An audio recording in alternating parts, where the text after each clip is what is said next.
This episode is all about a coral-crunching, beach-building, buck-beak family of fishers. My name is Bertie, and this is Borneo from below.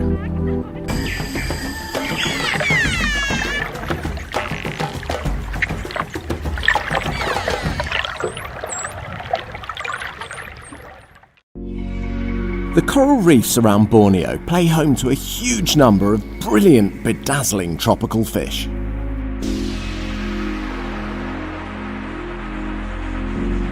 From the very small to the very large, all play their part in the functioning of a healthy ecosystem. However, there's one family of fish that are slightly more influential than the rest.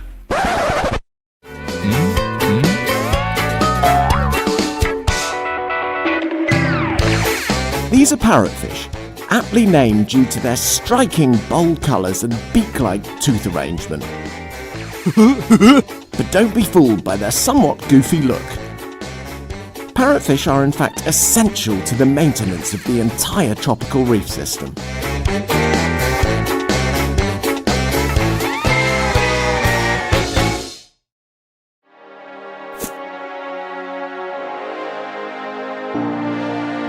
Here in Borneo, there are around 90 different species of parrotfish, and on reefs like this, the chances are pretty good we're going to bump into some.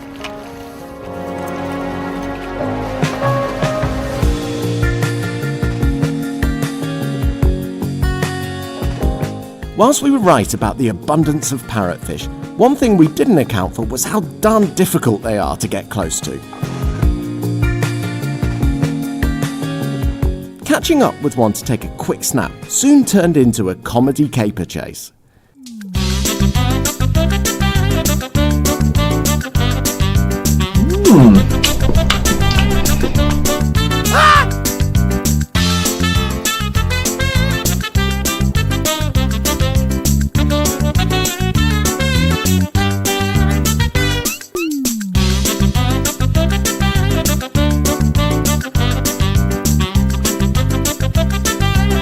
Despite the fact that it was easy to observe the parrotfish's behaviour, getting any sort of usable shot proved impossible, although we did have a plan B.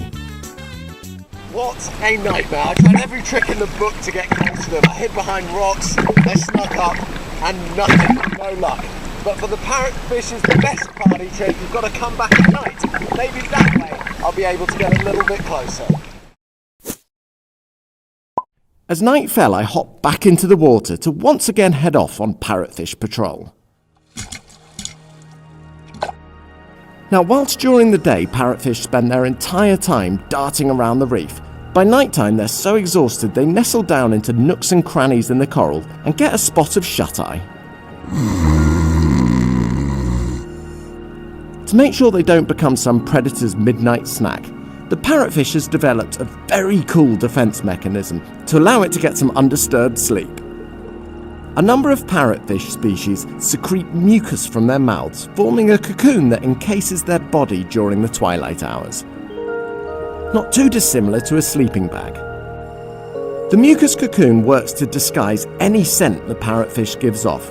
Plus, if any nosy critters get too close and pop the bubble, the parrotfish is instantly woken up and gets a head start, fleeing from the potential predator.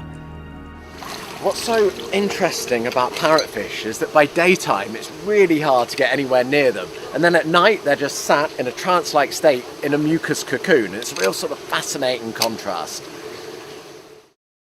Later that night, I was told of some recent sightings of the world's largest parrotfish out at Sipadan Island.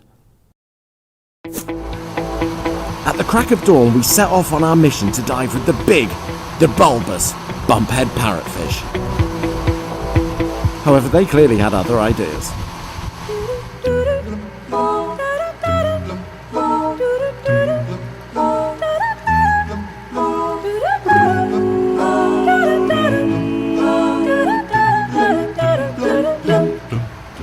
We've been here since 6 AM and still no luck with the bumphead, so we're just going to have a little cruise around and see if we can spot them from the surface.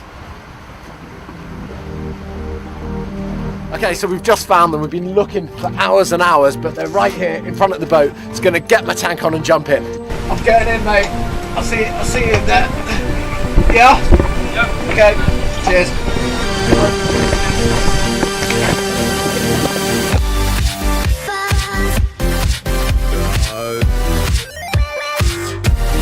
Like all parrotfish, bumpheads feed on coral, algae and sponges, using their oversized rasping beaks to crunch it up before swallowing. Amazingly, what comes out the other end is soft white sand, which helps make up most of the beaches in this part of the world. In fact, a single adult bumphead parrotfish can produce around 90 kilos of sand every year. Like giant oceanic cows, large herds of bumphead parrotfish graze the reefs around Sipadan on a daily basis, only stopping for a quick spruce up from cleaner wrasse who hang out on coral bonnies. Through their grazing on fast-growing sponges, parrotfish protect reef-building corals which would otherwise become overgrown, making them an incredibly important member of the coral reef community. Don't you love it when a plan finally comes together? Big school of bumpheads, cleaning, feeding, doing the whole range of behaviours. Awesome end to the day. So there we go. Parrotfish may look a bit goofy and gormless, but they have a few cool tricks up their sleeve and are in fact integral to healthy ecosystems. Parrotfish might not look like Brad Pitt or Angelina Jolie, but they can still make for a great photograph.